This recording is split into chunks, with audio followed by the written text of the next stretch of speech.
Have you been wondering if your plot is interesting enough? Or do you feel like you just want to make it much more interesting than it is right now? By the end of this video, your questions will be answered because I'll be sharing 10 tips on how not to write a boring plot. My name is Ifnai Precious Malajiku and I create helpful videos to help writers like me. So the first tip is developing a good writing style. So imagine reading a novel that has so much errors or has so much, things that just are not necessary. But then the plot is good. You won't even be able to read up to the first chapter. Trust me, you won't. Because there are a lot of things that will shorten you from reading that amazing book. But then the writing style just stops the reader from moving forward, from reading forward. So it's just going to be, so the best thing is to learn how to write well. Just improve on your writing style, improve on your writing skills. How to do this is read a lot of books. Yes, they do help. And you can even watch movies. Yes, they help too, but just do more of reading books. Yes, and also write, just write, keep learning. There are stages to everything. It's not immediately start writing, be perfect enough. And see, because you are not getting it at that point, doesn't mean that you are not a writer. No. So you just have to do it small, small. Just be writing and be reading. And trust me, with time you'll be improving and to even shock yourself. So just develop on your writing style. So the second thing is developing on your storyline. Let's say your plot is a romance genre and it's something about a duke marrying a daughter of a viscount or something, and that is the whole plot of the story, just romance, both of them getting married and all that. If you have watched Bridgerton, you will know that the main plot is actually, the thing is actually a romance, this thing genre. Notice that the duke never wanted to get married because his father just hated him and just wanted a male child and never loved him like that. So he now didn't want to marry any woman because he didn't want to fulfill his father's promise of him getting a hair. And then there's this other girl again that is, and this thing is a romance genre, but then there is something that spiced it up, and that is that duke story, making it more authentic, making the storyline more authentic. So if it was that the duke just just doesn't want to get married for no reason and just like that, and somehow he now miss her, and there has to be something, there has to be a backstory. That backstory actually builds and make your storyline look more, enticing. And if you have watched Bridget, imagine if it was just a love affair that just both of them just loving each other. Nothing actually happened to the Duke in the past, and it's just like that. He just didn't want to get married to any woman for no reason. Trust me, you won't have loved it as much as you do now because of that backstory of the Duke. So developing a storyline just really helps. Just try to think of something, maybe create a backstory that will make the storyline much more better. Now the third thing is to add plot twists. It's not actually compulsory. If your book doesn't have a plot twist, it doesn't matter. It's not something that should be very important. But creating that plot twist actually makes it much more interesting. Don't put plot twist when it doesn't fit your story. Please, if it doesn't fit your story, just leave it that way and just continue. You mustn't add a plot twist. But if your storyline can fit into a plot, it's like this character that's just quiet, and no one will ever think that he did something wrong or she did something wrong. You can use that character if you feel that it will fit perfectly fine to your plot, not to just make the character do what it just looks absurd. So if you are creating a plot, you just make sure that it fits into the story, and there are also evidences that shows that this person actually did this. So the fourth tip is to tell and show it. What I mean by this is, let's say you write this very short description of your character. You just don't want to go further. Maybe let's say you just say Ben is a generous man that loves drinking alcohol. Just make it very short. You don't need to explain the whole word, why he said drinking alcohol and all that stuff. What you just did was to tell us that Ben is a generous man who loves drinking alcohol, but you didn't show it. And how to show it is through scenes. Okay, let's say you now create a scene of Ben in a beer parlor with his friends, drinking and talking. Maybe there are about 20 beer bottles on the table. Now, this makes more sense that Ben is actually someone that loves drinking alcohol. And to make your reader be like, oh, yes, it's true. Remember that the writer said that Ben loves drinking. So it will connect and to make it much more interesting to read and to continue, because they are showing that, see, this is what your character does, not just telling it like that. So you have to show it. And then generous parts, maybe as they are drinking, when they are done drinking, it's time to pay bills and go home. And then Ben now decides to pay for their bills, just say, and they're all happy and all that. I mean, you have now put in that generous aspect of Ben. So it will now show, not just tell. and it makes it much more interesting because your reader will not be able to connect more with that character. I mean, if any of your reader loves drinking alcohol and you're showing that kind of scene, you maybe your reader just the type that goes to beer parlor and drinks. And if the person sees that Ben when goes to beer parlor to drink like as much as he does, then to make him feel more connected to Ben and to make him stick to the book to know how Ben's life turns out and all that stuff. So all these things actually helps to make your plot much more interesting. The fifth tip is creating inciting moments. The inciting moment of a story is the event that pushes that plot forward.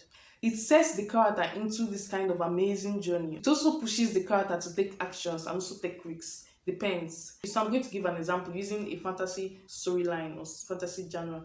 So let's say this houseboy is working for a wealthy family, but then they're maltreating him and he's just there. So one day this O just comes into the window from nowhere and tells him that he's a wizard and he has a world to save.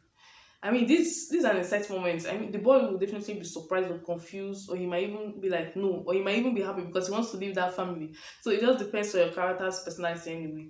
But then that is an exciting moment because your readers be like, wow, like, especially those that love fantasy because that is the genre I fall under anyway. So they'll be happy, they'll be like, they'll love to journey with Ben, especially if you have developed on Ben's character, the kind of person he is. They'll love to journey with him to that new world. The sixth tip is create challenges for your main character or characters.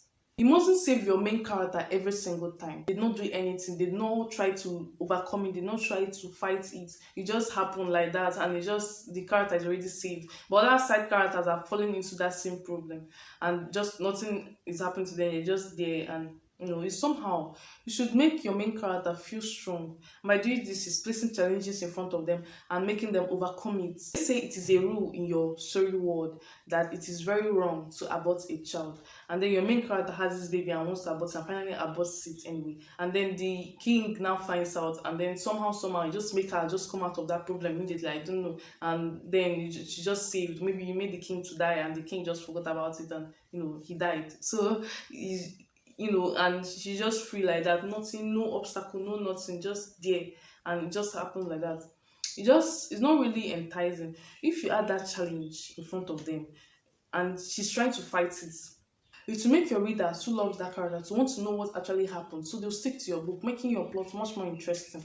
So you want it to be, interesting, and doing this is to put challenges in front of your character and making them fight it because the readers want to follow through that character's life to know if she actually overcame this challenge. If your main character breaks the rule, you should also face the consequences. Or if your female main character breaks the rule, she should also face the consequences. So you shouldn't always be saving them. Yes, you should save them, but then you should create that obstacle and make them fight. Then you can now save them. It will make it feel more strong and more in depth, and it will be more relatable because in this life there are a lot of challenges and you just have to face no matter what. It just happens. The seventh tip is to not create a weak character. What do I mean by weak characters? A character that is narrow-minded, that doesn't have any skills, just has no goals. You should make your character strong.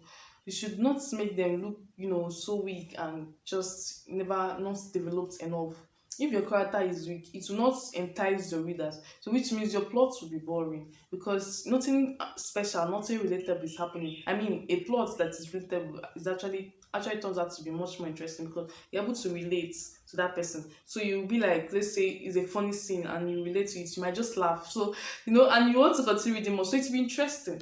So you should develop on your characters because your characters are actually the main people that makes up your plot. Yes, because it's them that is doing the whole plot of your story. It's them that is doing every single thing. So you don't want them to look weak because if they are weak, then your plot will just turn out to be boring. So they have to be strong. You have to develop them well enough so that your plot can be as interesting as it should be.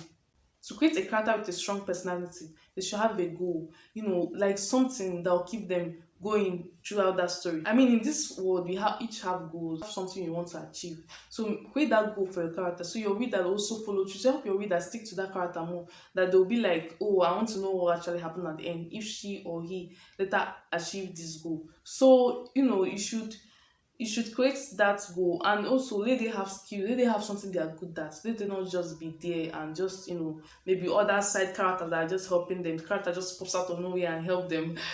So you must not be like that. You can make them be skilled in something and also help themselves most times. The eighth tip is using the basic human senses, and they are the touch, the taste, the smell, the hearing, and the sight. So you want to make sure that when you are describing something, you should connect with the senses. Of course, you mustn't use everything in your whole description. You mustn't use, at least just have at least two of them should be in your description. And also, you shouldn't put it every single time you make this long description of the whole senses. And it will make your book look more, bulky and too big and too descriptive, and you don't want that. So you just do it once, just know when to do it. There's sometimes that you just make the thing just very short. Like the time I talked about, Ben is a generous man that loves drinking alcohol. It's short. Sometimes in your book you don't have to explain the whole thing and all that at that very point. Just know when to use these kind of descriptions that involves using the senses. And I'll be giving an example. I kind of wrote like something here in my notebook, so one short, write up. So I'm going to be reading it out so that you can get what I'm trying to say. A bead of sweat rolled down her forehead to her chin, causing her to wipe it off with the end of her garment. She was scrubbing the dusty floor, creating a loud screeching sound.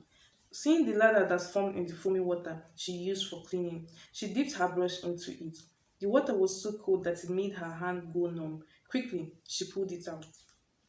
Doing this actually makes your reader feel more connected to your book, like they're able to connect and imagine all these things. It causes immersion, and when your reader is immersed into your book, it will be very difficult for them to drop it. So you have just automatically made your book much more interesting than it was. The more senses you use, the deeper you immerse your readers into your book, but don't overuse it. The next tip is creating mystery or suspense. Almost all great books has a bit of mystery or suspense. There has to be something that is keeping the reader going. It's suspense that will make your reader to continue reading that book. It can also be mystery. Just the ones that you feel that you work best for you. Just add at least one of them in that mystery, just a little bit of it, just something that would help your reader keep going. How to create suspense or mysteries by creating things that will make your readers question themselves. Like, remember when I talked about the houseboy that the owl or the bird came in and told him that he's a wizard and has a word to say?